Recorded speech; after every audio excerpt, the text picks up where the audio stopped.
It's time! Oh yeah, it's time for Miss Lou Champion Sports Talk with me, Ronnie Calhoun, and the legend, Joey Martin. It's entertaining, informative, and sometimes a little crazy. These two guys when I had hair. For me, it was just all about being coachable, being approachable, being a good team guy, and being what I'm supposed to be when I'm supposed to be. Where are they getting the hair from? I think they took it from his lower back. Okay. And they moved it to the top.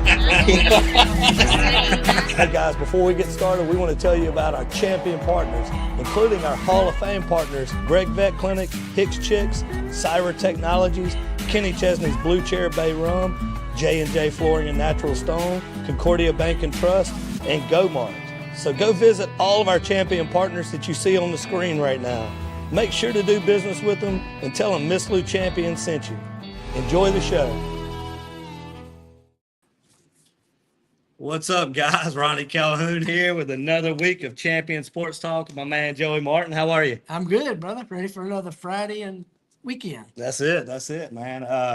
Well, thank you guys for tuning in today. As always, we're driven by Sango GMC. Visit our buddy Mark Sanguinetti and his champion team in Winsboro for all of your new and used car needs. You make the drive, they'll make the deal. We're also brought to you by Greg Vet Clinic, Hicks Chicks, JJ Flooring, Concordia Bank, Go Mart, Natchez Power Sports, Sabrina Dory Agency, Miss Lou Family Dentistry, and all of the awesome partners that you'll see on the screen throughout the show today, including Concordia Sentinel. I just wanted to take a second and say that we truly are grateful for our partners, because without those guys, we can't do what we do every Thursday. And so far this season and over the past couple of years, we've had so many kids come through on Sports Talk. Mm-hmm. And, you know, we get the text from the parents and stuff, and I'm so proud of them for doing this, and it's such a great experience for them, and we're just grateful to our partners, because without those guys we couldn't do what we do. So just want to make sure to say that this morning, and grateful to the school administrators. Oh my goodness, yeah, so obliging. Yeah, no doubt about it, because this is something that is very important in today's world, to be able to get in front of a camera and mm-hmm. practice in real time. So right. And they always do so well. They're always great. We think we have a champion show for you today. Mr.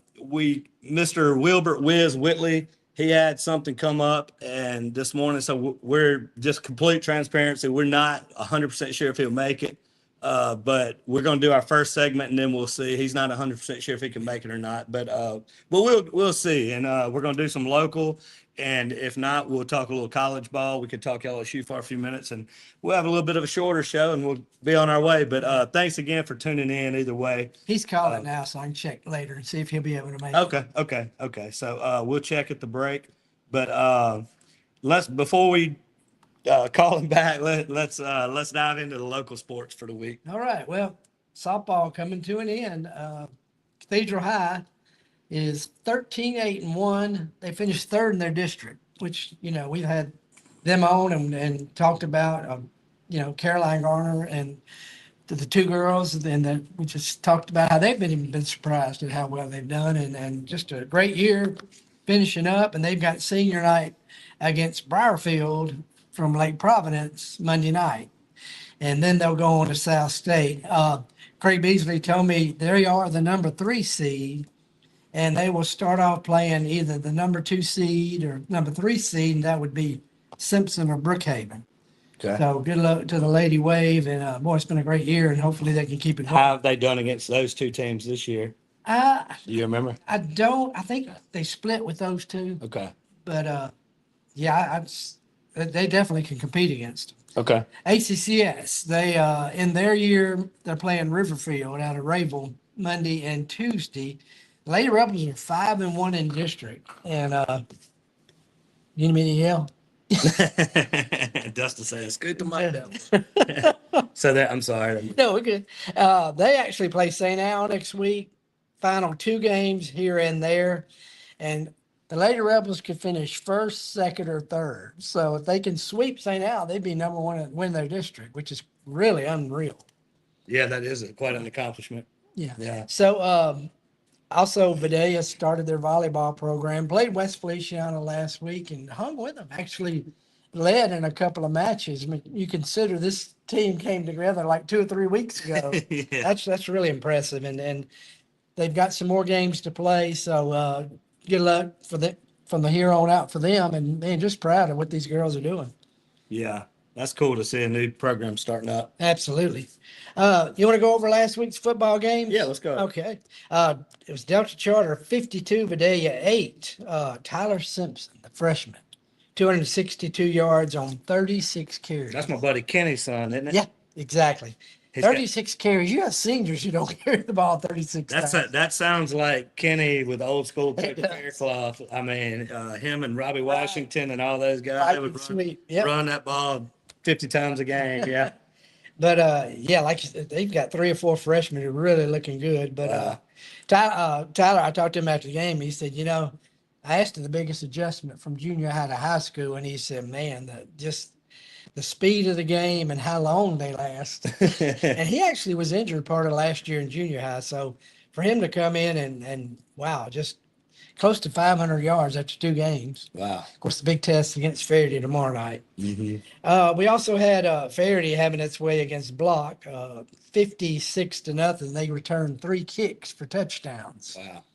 And Devontae sent me the stats, and they weren't that impressive. And 3 kick returns for touchdowns kind of wiped There's out. 300 yards. Yeah. You're not going to get a lot of offensive stats with that. Cathedral 50-14 over Enterprise, and that makes the Greenway 3-1.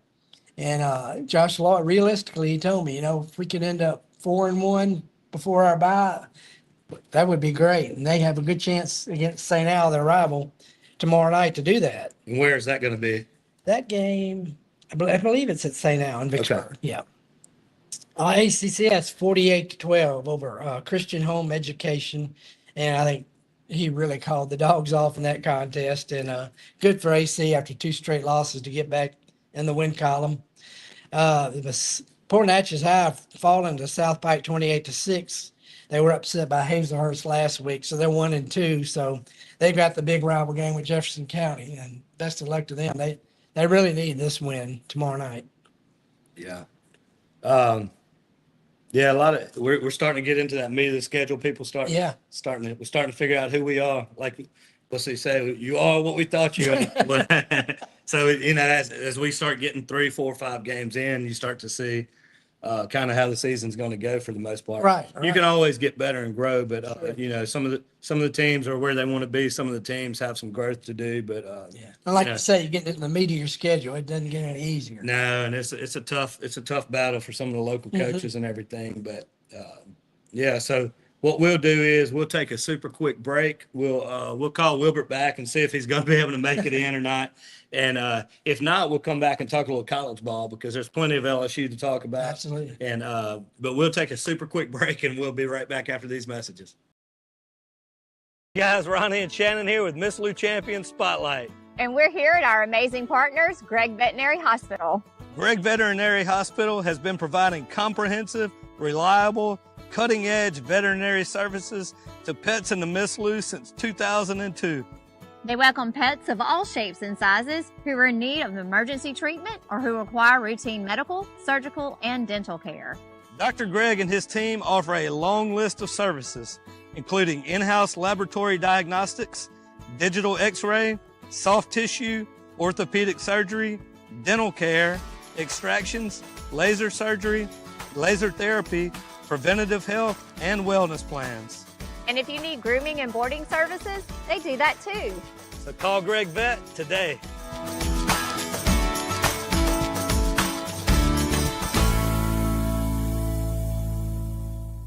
Hi, it's Shannon with Miss Lou Champion Spotlight.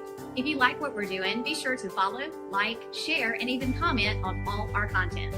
Also, visit MissLouChampions.com to sign up for our newsletter and to receive other information, as well as the opportunity to receive some awesome prizes. Thank you, Miss Lou, for your continued support, and as always, have a champion day. We want to tell you about our champion partners, including our Hall of Fame partners, Gregg Vet Clinic, Hicks Chicks, Syra Technologies, Kenny Chesney's Blue Chair Bay Rum, J&J Flooring and Natural Stone, Concordia Bank and Trust, and GoMart. So go visit all of our champion partners that you see on the screen right now. Make sure to do business with them and tell them Miss Lou Champion sent you. Hey y'all, it's Ronnie and Shannon with Miss Lou Champion Spotlight. And we want to tell you about our awesome partner, J.E. Hicks Distributing Company, also known as Hicks Chicks. Hicks Chicks is a local, family-owned food distribution company that has been serving the Miss Lou since 1945.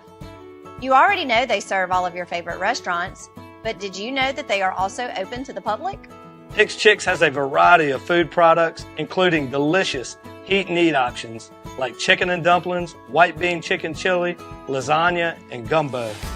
They also carry a wide variety of seafood options like shrimp, crabs, tuna steaks, salmon, and catfish. And don't forget about their delicious burgers that are already pattied up for you, and their amazing dessert options. So stop by today at 1380 Martin Luther King Jr. Road in Natchez. Hicks Chicks. Way more than just chicken.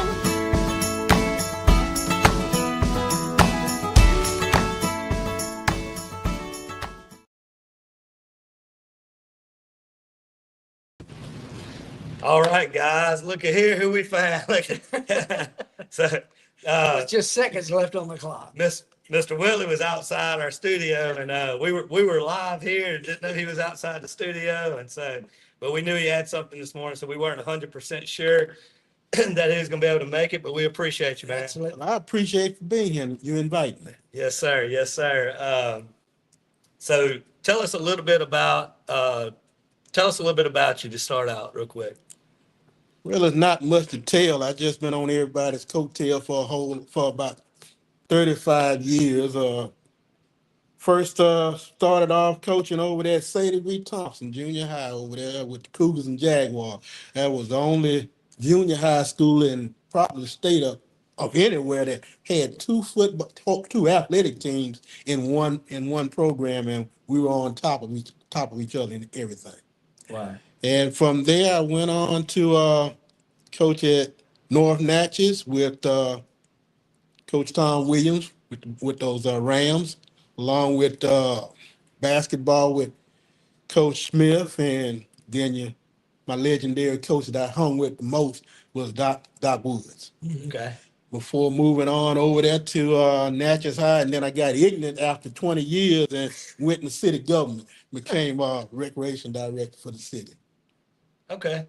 Good, man. I just kind of wanted to give our viewers that maybe aren't familiar with you from the others. We have viewers from all the schools in the area, an opportunity to kind of get to know you before we start asking some questions. Joey knows a lot more about those Natchez High teams and stuff than I do. I didn't want to say it, Joey. I didn't want to say it. Well, we all are. We've been through some stuff. So Joe, I'm gonna let you ask probably more questions today, and I'm interested in learning more. So you want to get us started this morning? Yeah, I just want to go back to and you finished at Natchez High, right? North Natchez. Okay. You went on the Natchez High staff? Yeah, I was on the Natchez High staff. After we consolidated, we had to find a place for everybody to go. So basically, I broke down and we took over the junior program. Okay. And along with following Coach Woods with the track program over there. And about the state championships that we won on the high school level with Coach Martin. That's in '94, and that probably was brought up about me and Coach Youngblood. Coach Youngblood, me and him was on the junior program, and that junior program was probably undefeated up to that time. And that unit came on over, and that was the unit that won the state championship. Timothy Hook and Jimmy Frost and that group right there. So yeah, I was there for all of it. And Wiz was the PA announcer at the basketball games, and man, his set of music, you'd be in awe. Well, that came about, a big story that came out about that. Now, of course, I was the assistant coach along with the rest of the Coach Martin on that unit. And JoJo was the announcer. You remember that? JoJo Ike was the announcer back in the day. So on this particular day, JoJo couldn't make it, so I had to fill in. So in me filling in, I brought my own little flair to it, and I brought the kids out on there, and that just brought, that just made the kids very excited. I just gave them all those nicknames, and I don't know what got into me, but when I was announcing, they had the music right there along with it. So I interjected the music in along with announcing the kids and gave them all sorts of names, Undertaker and all this type. And it just went wild. And then in between all of the announcing, we had timeouts of that nature. I just started playing music like a DJ. Now, who do you know that announces any sports program and visiting teams come in there and their fans get excited and they start passing notes down? Can you play this? request a song. Yes, sir. That was a Lou Gehrig story there. Poor JoJo. Yeah, I know. I was thinking about that It's a same good thing JoJo didn't play his music. I'm curious because whenever I was what they say Googling you yesterday, I see Wilbert Whitley, and I'm like, man, I wish I had a cool nickname. So I was curious as to where the Wiz comes from. That nickname came from Tom Williams, Coach Tom Williams. I had the luxury of, after every Friday night game back in the day before, this going way back now, these coaches of the day have it made. But we had to, after a Friday night ball game, regardless if we was on the road somewhere and had a 3-hour trip back, we had to come back. And I had the luxury of being the one to swap films. And that's when we had them reels. The reels. So I had the luxury of just swapping the film. So before I would turn the film over to any of the coaches to break it down, I have already broken it down. So I got plays already set and everything already done. And that's where the nickname came from, Coach Williams. That's Wiz. Which Wiz? Sounds just So like it just stuck. It just stuck. And now, so it was just a matter of the technological stages of things of that nature that we already had that done. And then also, that nickname also came in because let's get back to Doc Woods. That's back in the early in the 1980s and things of that nature. Computers, what you got on your desk right now, computers were not even as widespread as they are, but that man was already into the computer age back then. And I applaud you all as newspaper specialists and everything, that we were able to get information from you all, and we had our little spreadsheets, and we find all the teams and who we had to go against, and we'd break those. For Doc Woods and myself, we would break down those schools, those athletes. Where does our kids fit in at? And from there, if Joey, you run the 100, based on what we're seeing in the state level, you're gonna get us 10 points. You're gonna win that. You're gonna win that 100 based on what we're seeing. And then we plug everybody in, regardless of where they are on the team, where are you positioned to win points? So we'd have that meeting prior to the track meeting. We'd tell these kids as we go through the list of events, 17 events, 18, 19, whatever it is, this is what you are programmed to do. And they got out there and did it. So you can say Doc Woods introduced computer age. And there was nothing more entertaining than being in that press box when he and Edward Schropp were on the radio and Doc Woods was on the PA. And I'd be laughing the whole time. Old Doc, there'd be a gang tackle by Natchez High defense, and he's tackled by a pack of dogs. Yeah, that's right. So those are the things, and then once I got out of coaching and went into recreation, then Carol Brown, who had the radio station back then, and she was the one that actually introduced, and she wanted me and it was Swapshot. She teamed us together to do those radio broadcasts. And from after her radio station shut down, then Margaret Perkins contacted us, and that's where we are right now. Okay. So I think it's been up to about 20, 25 Okay. years we've been doing that program. And funny thing about it, some of the folks, I guess, is the flair that in which we are. If you ever listen to our broadcast, I guess the flair that we bring about, and with the program being streamed different places, and then school when we played Hattiesburg one year, the Hattiesburg community wanted them to pipe our radio broadcast into them. Because they said the people that were doing their radio they don't bring as much flair to it. Even if our team is losing, we're still in there. And where that term comes from, your first down. Somebody said first down is forever. I had a little more flair to it. You got a fourth down and 30. Well, it's a fourth down and the parking lot at Walmart.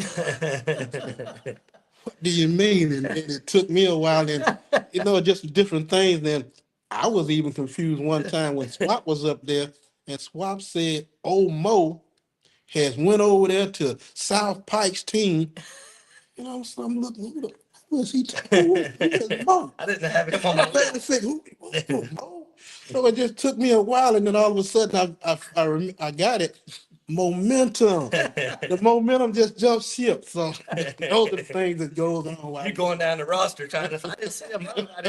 I did all my homework. Yes, I forgot. sir. Yes, sir. I want to go back to your days at North Natchez because it's very rare now and a little rare back then. The coaching staff y'all had that stayed together so many years is really incredible. And the quality of coaches. Well, everybody had their own specific job in which to do it. Nobody actually oversaw anything that everybody else did. We get in our coaches meeting and we did what we had to do and broke down whatever we had to do, and it just went from there. And the biggest thing I see in coaches, but I guess everything changes, is that we knew exactly if we got 78 people on the team and each one of us had a division to coach, and I had defensive backs and everybody had that. So I got 20 defensive backs. So again, we use that line of that number from 1 to 20. I'm evaluating all my players because on the sideline, you don't have time to actually, in the course of a heated game, you don't have time. Who do I send in if my number one is down? So automatically know who my number one and number two is. And you see the pros on, I look back at some of the coaches, especially Coach Payton when he was with the Saints. That big old play sheet. Yeah, like the Waffle House meeting over there. As a defensive coach, I had a big old play sheet too. Because again, in the course of a game, you're gonna lose sight of what you got going on, especially when it's heated and you're trying to come back. So it's third down. I got to get my defensive. I got to get my punt return unit in there. So I ain't got time to look punt return, get ready. I don't have time to grab Eric. Eric, you supposed to be in there. I'm looking at my sheet. Who's supposed to be in there? We missing one. Who's supposed to be there? I'm looking at my sheet. Oh, Eric, get on out there. So I just look at the coaches now. I just see them down there. Nobody has a play sheet. Nobody has nothing. And then when it really gets heated, told you. What are we doing? What play are we calling? They just forget things.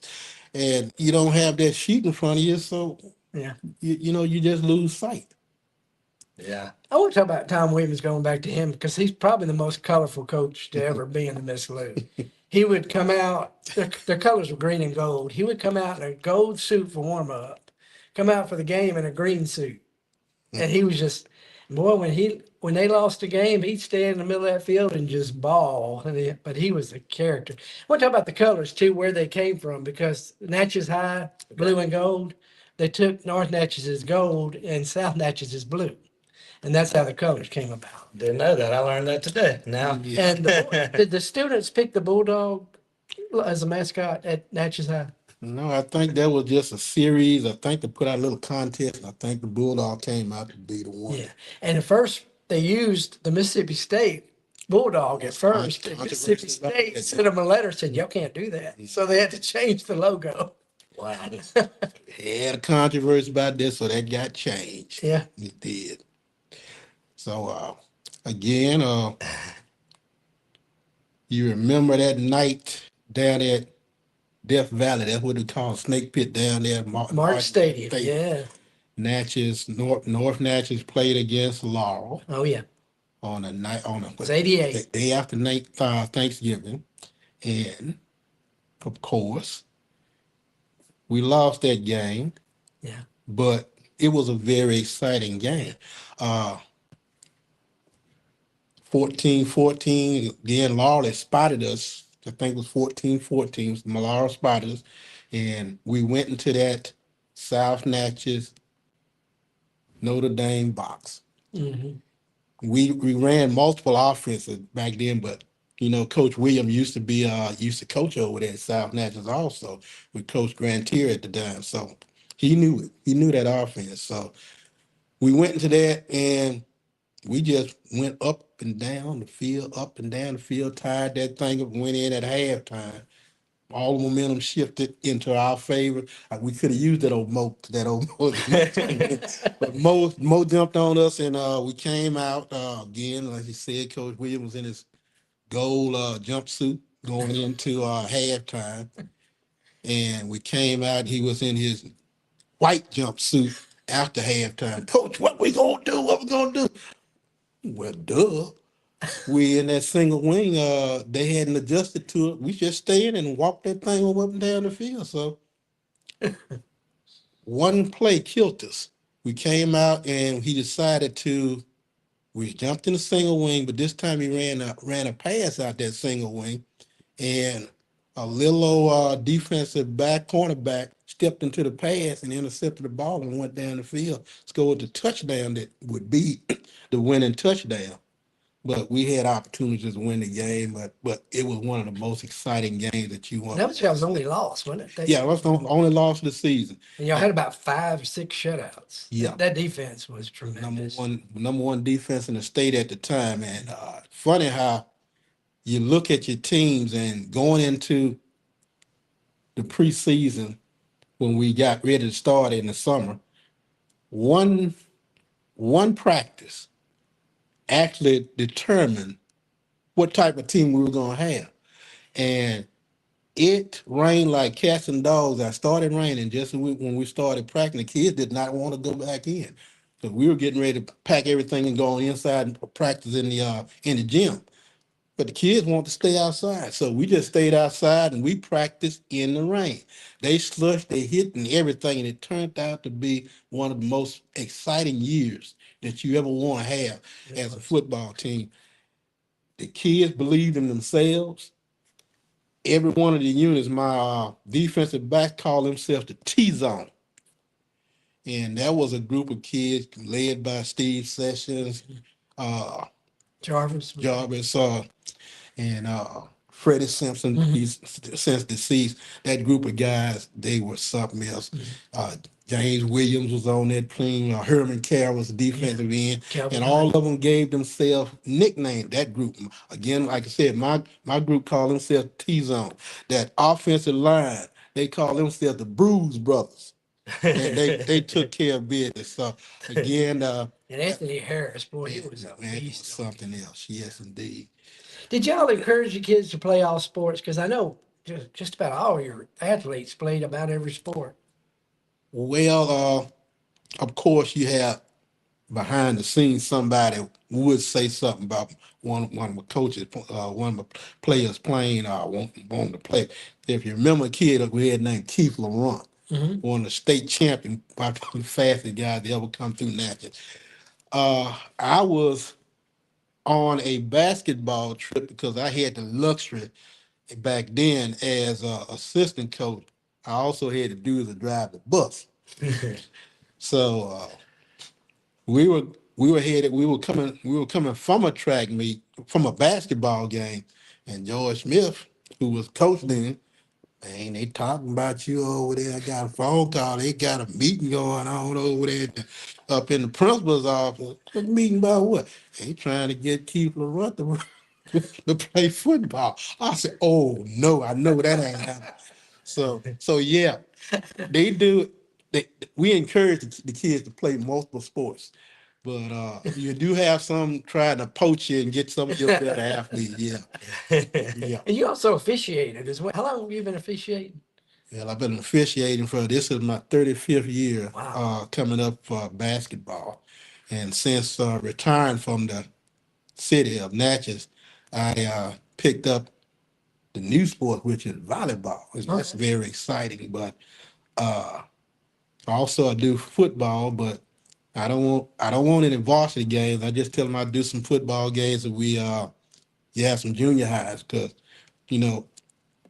Friday nights we on that radio. We touching folks outside of that. But yeah, I will call them 35 years and 10 state tournaments in basketball, and it's just good now. Just trying to get some more people to come out and more kids to come out and officiate. But That's they the problem. can't separate the game from listening to folks up in the stand. Oh yeah. I enjoy hearing the folks in the stand. Mm-hmm. Make me know I'm doing my job. I want to ask you real quick about the radio stuff, because we do a lot of this stuff live, and it's not easy. I mean, there's some things that you have to learn. I know from the time that I started to where I am now, not that I'm great at it now, but there's a lot of learning over the years. Was that the same for you? Or did you just jump in and you were a natural, or do you look back at your early years and say, man, that was bad?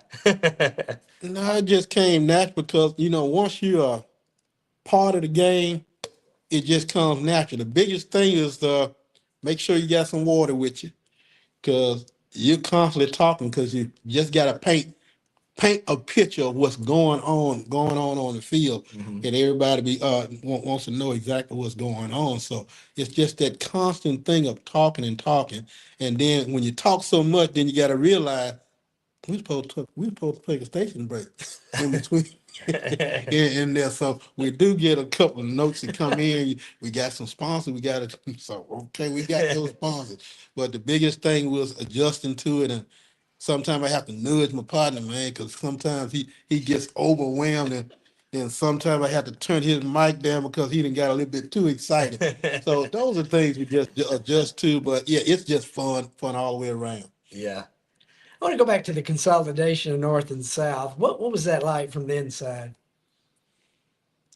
Well, it wasn't very much, because again, even with South Natchez and North Natchez, this is Natchez. Everybody is a part of it, So everybody was friends. Everybody knew each other from there. It was just the point of just integrating both units in. Can we fit everybody in? Somebody's going to be left out in the cold. So again, it was just that fact that you got two programs that were separated, but they had their better athletes, and now we got to integrate the two groups together. And where do we go from there? So I think that it didn't fall into place in football as it did in the rest of the sports as a first, because I know that heard that rumor around North Natchez, South Natchez, they gonna beat everybody in the state. But it was just that thing. We just were not able at the time to integrate it all in, and it took a while to get it going. And when we finally got it going was actually, I think, when 1990, 94, Coach Raines took over, and we went down there to Moss Point. And that's might be the first time ever as a defensive coach I ever went to Coach Raines and said, why don't we have Clarence Parker? We need to put Clarence Parker and Marco Minor. We need both of them in the game at the same time. But those are things that you look back on and what if? Yeah. But it was a great experience. You know, I won. That's probably the only sport that I haven't been a state champion. It is football. I look back at '88 and I look back at I think at '98. I believe it was during that time. Those are the two times that actually I have not won a state championship, but I won a state championship and all the rest of them. Yeah. And getting back to that, and I know you were asked many, many times, and I've heard it over and over, how come South and North Natchez being together couldn't dominate? And I have to tell people, they don't realize the last 3 years of South Natchez, they struggled.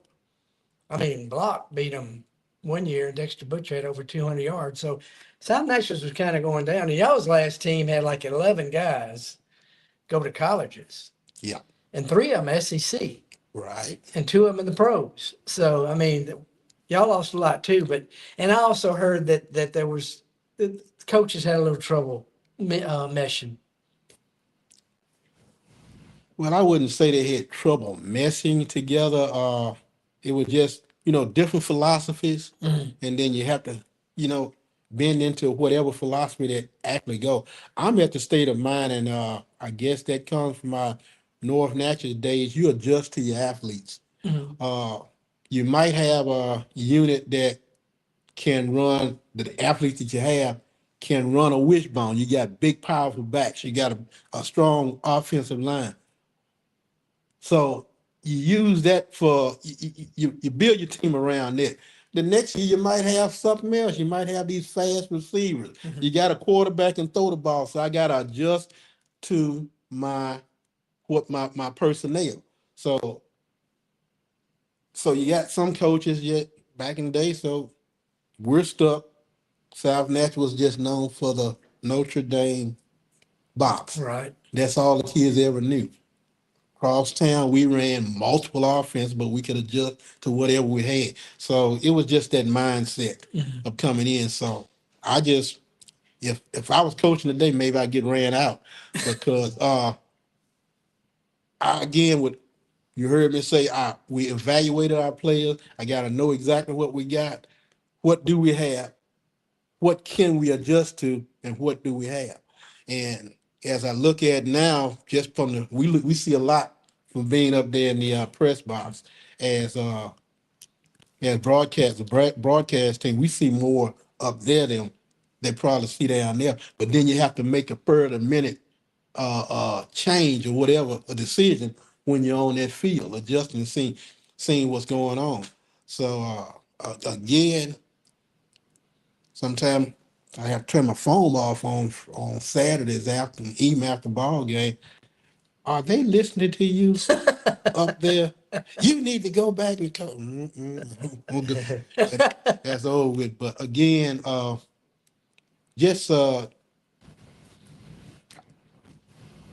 saying coaches just probably just need to evaluate their team better and then adjust to things from that nature. Just can't build programs from scratch or teach them that same routine. We're going to run that same routine. So those are things I just think need to be done. So do you think Ed Reed or Tom Williams could coach these kids today? It's a different breed of kids. It's a different breed of kids and different families and everything of that nature. Some of the things that we got away with, they can't get away with now. I took a handful of ants, put in my defensive lineman pants pocket. You're gonna jump now, aren't you? Who are some of the players? And Joe, we still got about 7 or 8 minutes just for the time thing. Who are some of the players just over the years that kind of stood out to you that you either coached or covered? There's so many. It's so many. But again, I got my Keith Laurence in track and field. Keith Laurent went all the way up and went to the Hershey's invitational meeting, won up there. And it's just a national champion of that nature. We've had the Janice Davis. You couldn't get a better athlete than her because I remember her mom. We had Janice all the way from 6th grade when she first started. And we started at AAU track and field. So we were going, when track season was over, we just kept track going She was amazing. over the summer program. So you were just amazed to see her grow from what she were way down there to what she is now. And She ended up going to Stanford. Wow. Yeah. so as a seventh grader, I done had her ever since she was 6 years old, whatever, and running. So she came to seventh grade. So I had the junior program over there at Natchez Middle School. Plus I was the assistant coach in varsity. And after we finished the championship with the little junior program, I moved her up. I asked her mama. Her mama told me, Coach, don't embarrass. I don't want you embarrassing my child against those big girls. I said, Miss Davis, you after this track meet, if you allow me to move her up, you're gonna change that tune. She's gonna be the one that's gonna embarrass her. So I moved her up after her last seventh grade meet. I moved her up to varsity. She embarrassed those seniors or whatever you want to call them on the high school level. So she made a name for herself as a seventh grade on up. So if you're talking about an athlete that speaks out, it's going to be her. Yeah. And y'all actually did an AAU team at Christopher Shaw, Joseph Richardson. Boy, you had some athletes on that team. Yeah, leaving Christmas about bless his soul. He passed away several years ago. Mm-hmm. He was a kid, and it's a funny story about that. We had a junior high meet, and we went up there to Warren Central to run the track meet up there. Chris just nags you. Yeah. Like, Coach, let me run. Can I run? You won't let me run every time in practice. Just run. Just run, Chris. So we got up there, and they were running a 2 mile up there, and I didn't have anything for Chris to do. So Chris kept on nagging me. I said, I'm gonna get Chris off my back here. So I put Chris in 2 mile. This 2 mile consisted of high school runners also. Chris won the 2 mile. I said, look here. Chris won the 2 mile. So from there, Chris as an 8th grader wins the 2 mile on a high school level. And from there, his career goes. He was undefeated in the half mile, the mile. And as his senior year, we progressed and put him on the mile relay. And Chris was something else. Went on over to Texas Southern and participated in track over there and became a SWAC champion over there. So Chris was something else. So as you see, I didn't bring my pamphlet because you start to forget. It's been a long list of athletes that can tell you some stories and one of my top guys has to be Russell Johnson. Can't say enough about Russell. Every sport. And again, some funny stories behind that. Again, Cougars and Jaguars back in the day. We had Morgantown, Martin, McLaurin playing for the city championships. Anytime that those city championships were played other than at Thompson, we always end up playing against each other some kind of way. We're going to eliminate one of these teams. But anyway, we went to McLaurin in one of the games, and the principal sent out a notice to us. There will be no dunking. There will be no dunking in McLaurin's gym. Russell Johnson could dunk in the 8th grade. That's funny. That's some good stuff for sure. Joey, I guess we got about 3 or 4 minutes left. So I know I'll let you kind of.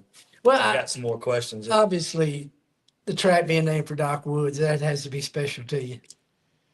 It took 13 years too long to do it. I went before that board 3 times, and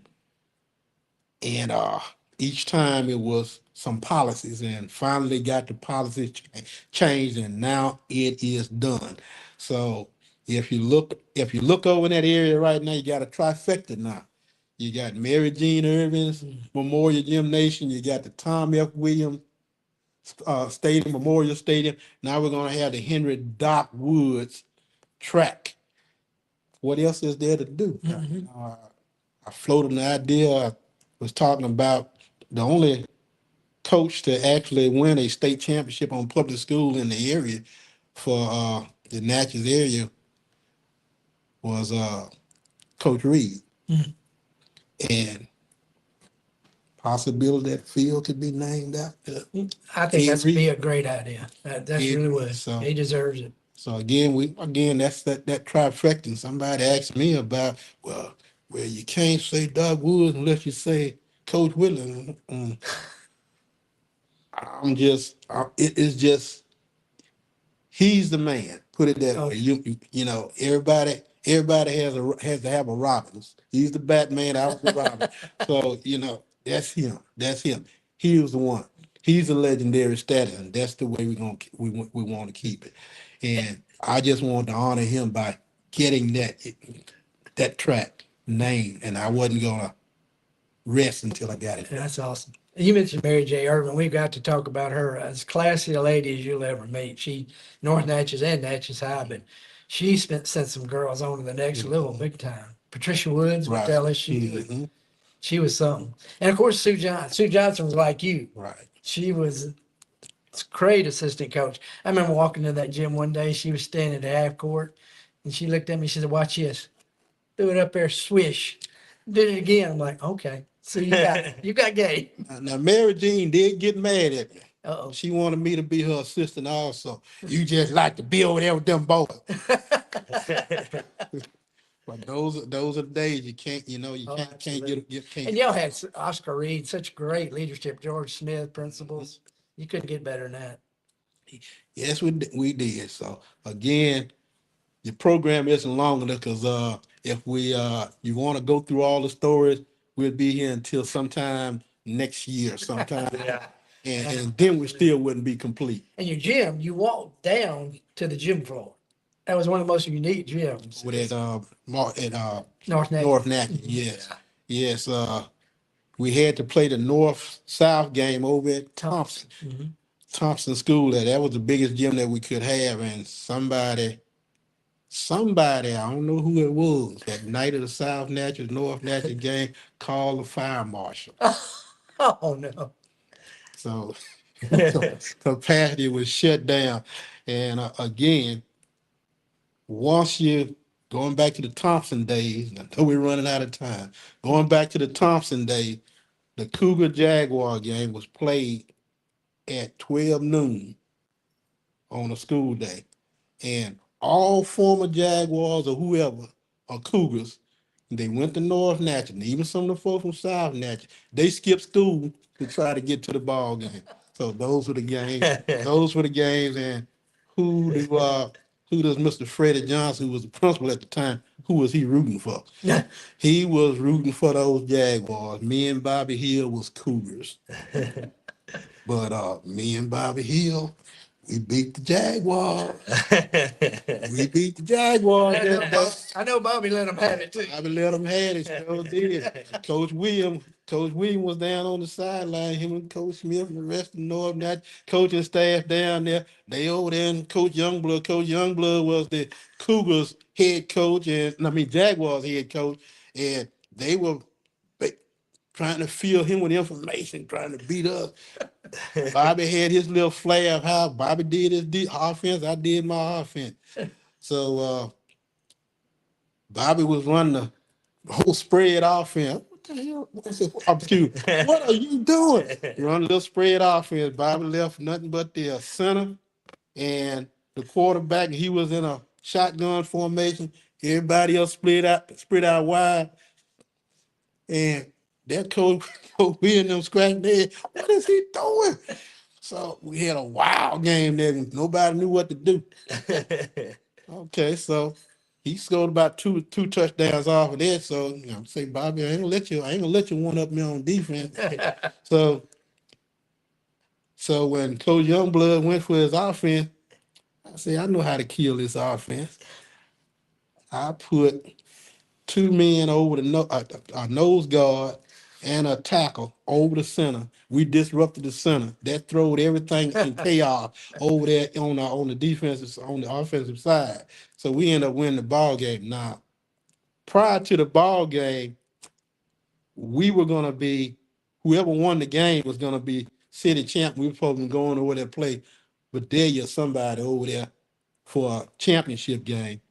So since we had upset the dynamics, Coach Mr. Freddie Johnson, rest his soul, he decided he was ringing the cowbell because he was a Star Jaguar fan.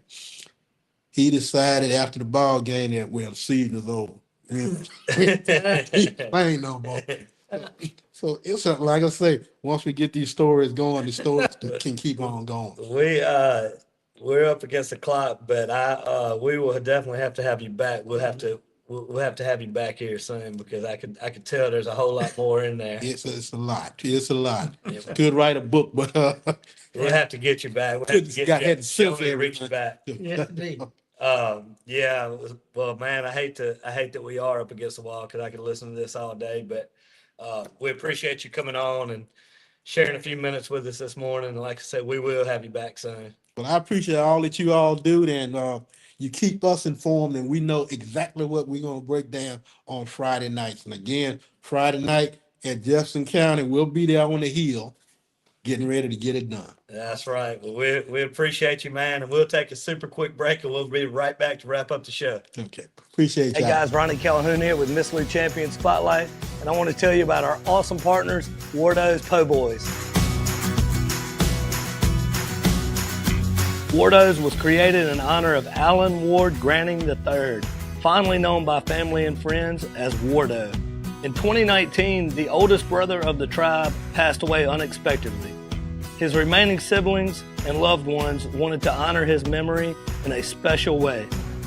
In 2022, Ward's family decided to combine the need for a sandwich shop in downtown Natchez with a desire to pay tribute to Ward's love of good friends, good times, and great food. Through blood, sweat, tears, and countless hours of hard work, Wardo's was born.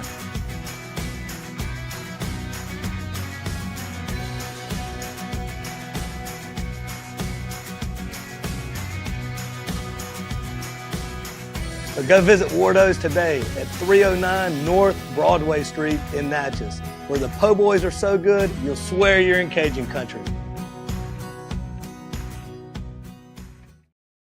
Hey y'all, it's Ronnie and Shannon with Miss Lou Champion Spotlight. And we want to tell you about our awesome partner, J.E. Hicks Distributing Company, also known as Hicks Chicks.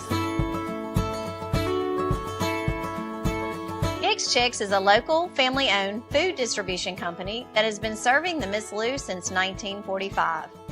You already know they serve all of your favorite restaurants, but did you know that they are also open to the public?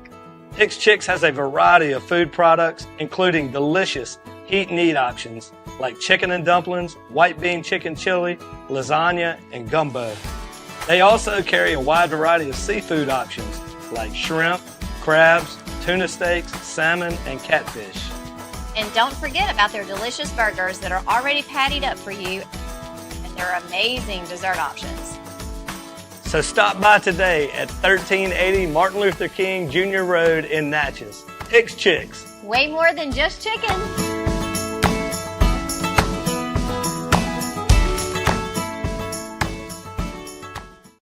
Guys, Ronnie and Shannon here with Miss Lou Champion Spotlight. And we're here at our amazing partners, Gregg Veterinary Hospital. Gregg Veterinary Hospital has been providing comprehensive, reliable, cutting-edge veterinary services to pets in the Miss Lou since 2002. They welcome pets of all shapes and sizes who are in need of emergency treatment or who require routine medical, surgical, and dental care. Dr. Gregg and his team offer a long list of services, including in-house laboratory diagnostics, digital x-ray, soft tissue, orthopedic surgery, dental care, extractions, laser surgery, laser therapy, preventative health, and wellness plans. And if you need grooming and boarding services, they do that too. So call Gregg Vet today.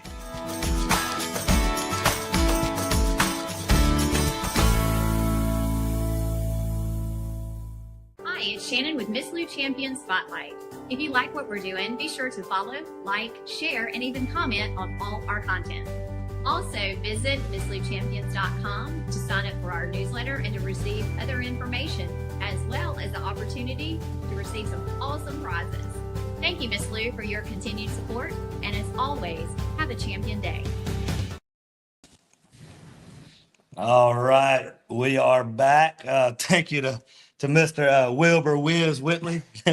we could have went on and on. Oh yeah, we didn't cover near what we wanted to. Yeah, we could have went on, and we will have to have him back because he had some great stories, and I know the Natchez folks appreciate hearing all those stories. And we got a comment on here from Marceline Lee Archer. DC Fairty game should be awesome this week. She's right. It should be an awesome. It should, and that's going to lead into kind of the game. Yeah, we're going to talk about tomorrow night's games, and yeah, you're right. The Fairty Delta Charter is huge. Get there early. I mean, you've got that one small set of bleachers on the visitor side, so I wouldn't be surprised to see people all the way around the field like you used to have at the Fairty Bedelia games. Yeah. I mean, it's huge. It's going to be a good night for football, and should be a great game. Yeah, that's I'm looking forward to that one. That's going to be interesting. It is. It's going to be important for Delta Charter to run some clock, keep the ball away from that explosive offense. People from DC, if you haven't seen Fairty play, you're going to be in awe with these athletes. They have them all over the field, so it'll be a fun night. Good chance to see Tyler Simpson against a good defense. Yeah, I'm interested. Very interested to see this game. And Delta Charter's offensive line, they've done a good job. Surprised even Coach Wheeler. So we'll see what transpires. Good game last year at Fairty. It was. Yeah, well, it was. All right, we've also got ACCS at Silliman, and Silliman moved up, so this is not a district game anymore. But they got a good ball club, and AC, if they want to have a good power rating, a win would be huge for them. And of course, the big rival, the Camp Cup game, the Cathedral at St. Aloysius, and Cathedral could be 4-1 going into a break. That'd be huge for them. Yeah, I don't know if anybody expected that. So, and we got the battle, as Wiz calls it, the Battle of 61, Highway 61, Natchez at Jefferson County. It's always a fun game, and a much needed win is for Natchez High to get back on track. And we got Block at Bidet, and talking to Coach West, he's kind of told me he's going back some old ways and trying to shake things up and doing things different. So it'll be interesting to see how they do against Block. Yeah, that was a tough one for him last week. Right. But like we were texting, and we both think Coach West is a really good guy, and we think that he's got. It just takes time to build sometimes, and the numbers and all of that. It's tough sometimes. Yeah, it is. So, and he's getting more serious about discipline and conditioning, and he realizes, hey, I've got to make some changes, and he is. I credit him for that. Yeah. I think good things are going to be ahead for Buckeye. It just takes time. Absolutely. So, real quick before we get out of here, talk a little bit about the key takeaways from the LSU victory over Florida. What did you think of the Brian Kelly rant after the game? That's my longtime buddy Michael Cobble. I know Michael and Jacques and all those guys. I've known them for over 20 years. But Cobble asked that question. Right. I was like, Lord have mercy. And Jake was at the house watching the game with us, and he said, I'm trying to figure that out if that was more for his team or what. But, you hear the same question over and over. They're frustrated by it. But still, it's what everybody's talking about. To me, it was a very relevant question. Absolutely. People are all over the place on this. I've seen on message boards, people were like, he should have waited and this and that. But in my humble opinion, and 2 cents will get you a piece of gum.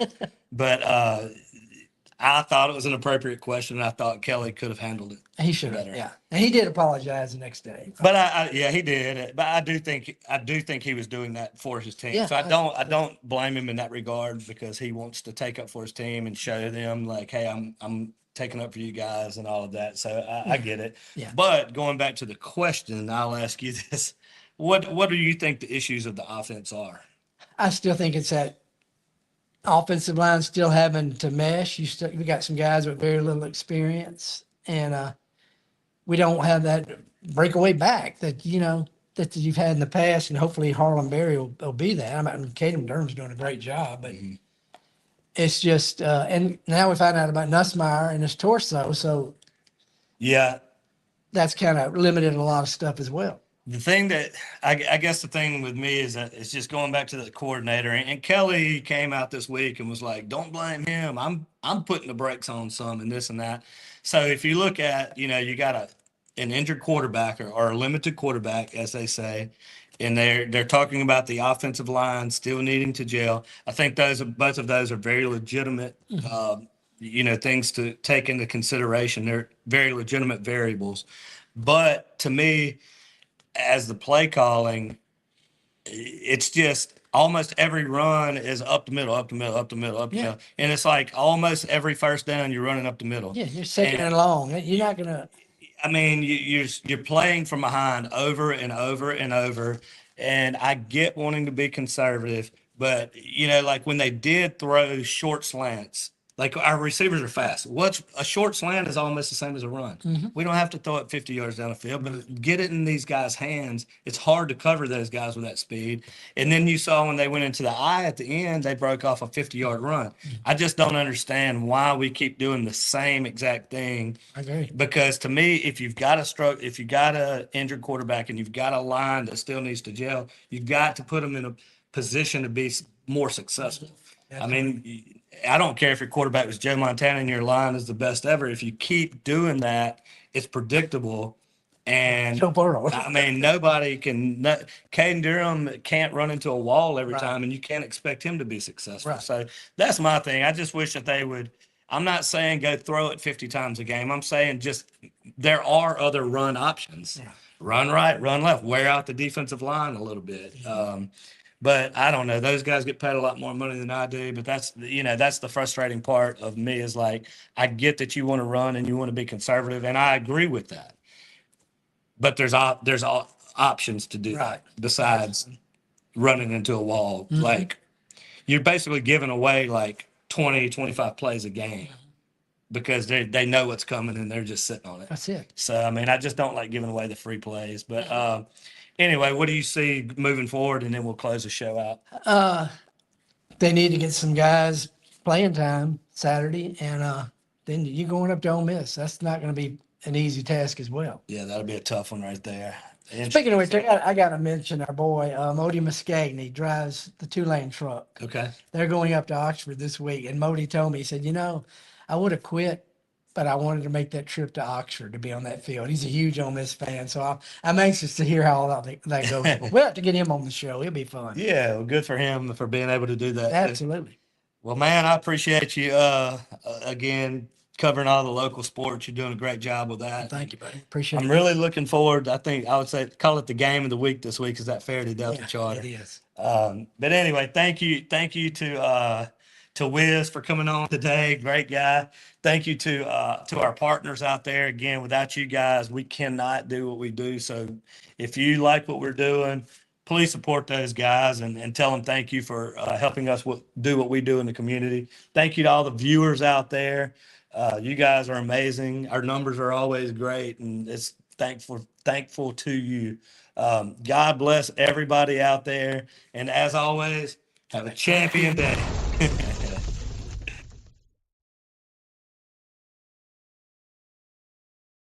We want to tell you about our champion partners, including our Hall of Fame partners, Greg Vet Clinic, Hicks Chicks, Syra Technologies, Kenny Chesney's Blue Chair Bay Rum, J&J Flooring and Natural Stone, Concordia Bank and Trust, and GoMart.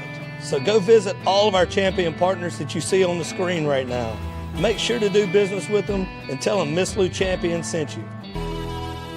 Hey guys, Ronnie and Shannon here with Miss Lou Champion Spotlight. And we're here at our amazing partners, Greg Veterinary Hospital. Greg Veterinary Hospital has been providing comprehensive, reliable, cutting-edge veterinary services to pets in the Miss Lou since 2002. They welcome pets of all shapes and sizes who are in need of emergency treatment or who require routine medical, surgical, and dental care. Dr. Greg and his team offer a long list of services, including in-house laboratory diagnostics, digital x-ray, soft tissue, orthopedic surgery, dental care, extractions, laser surgery, laser therapy, preventative health, and wellness plans. And if you need grooming and boarding services, they do that too. So call Greg Vet today.